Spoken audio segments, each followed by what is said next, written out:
comment faire le grand écart. Et c'est parti, c'est notre premier exercice. Mais attendez, avant de commencer, échauffez-vous toujours correctement. Vous ferez le grand écart beaucoup plus vite et encore plus important, sans aucune blessure. D'accord, nous nous asseyons comme vous pouvez le voir ici sur la photo et nous nous inclinons en avant. Jusqu'ici, tout va bien, mais combien de répétitions devez-vous faire? Cette question est très difficile à répondre. Évidemment, si vous vous entraînez beaucoup, vous ferez le grand écart plus vite. Mais je recommande de commencer lentement.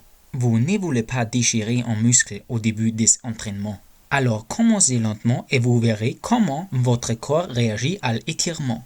Pour cet exercice, vous devez garder les jambes tendues. Abaissez le haut de votre corps jusqu'à ce que vous sentiez l'arrière de votre cuisse. Gardez cette position pendant quelques secondes. Commencez par 2 ou 3 répétitions. Dès que vous savez comment votre corps réagit aux étirements, vous pouvez faire plus de répétitions. C'est notre deuxième exercice. Nous sommes assis plus ou moins en tailleur et nous nous appuyons pour ainsi dire à genoux. Si vous ne pouvez pas générer assez de pression comme ça, utilisez vos mains et poussez plus à l'extérieur de vos genoux jusqu'à ce que vous sentiez vos adducteurs. Ne vous précipitez pas, faites-le pas à pas.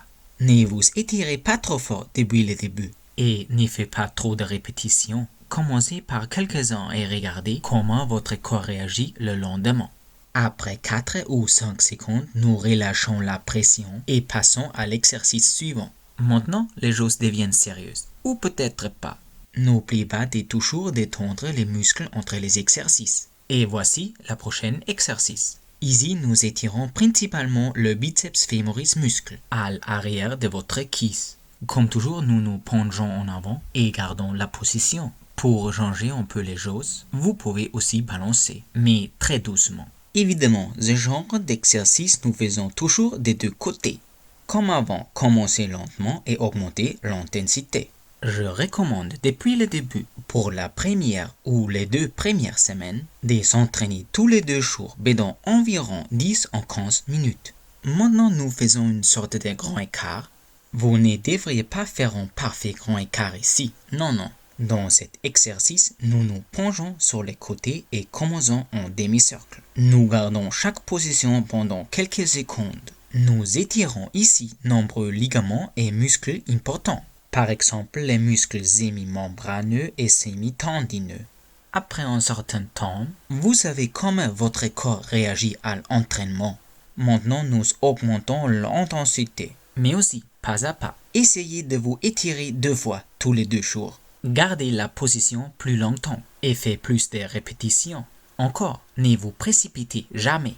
Si vous vous sentez épuisé, faites une pause. Une blessure vous ramènerait plus en arrière qu'une journée libre supplémentaire. Ok, nous sommes prêts à commencer par le haut. Cet exercice est plus intense que les précédents parce que notre poids nous pousse vers le bas. Nous utilisons notre poids corporel pour, ainsi dire, s'asseoir sur nos jambes. Faites-le doucement. Nous commençons lentement et essayons de descendre de plus en plus. Très souvent, les gens progressent rapidement depuis le début, mais les 5 ou 10 derniers centimètres vont remettre en question votre détermination.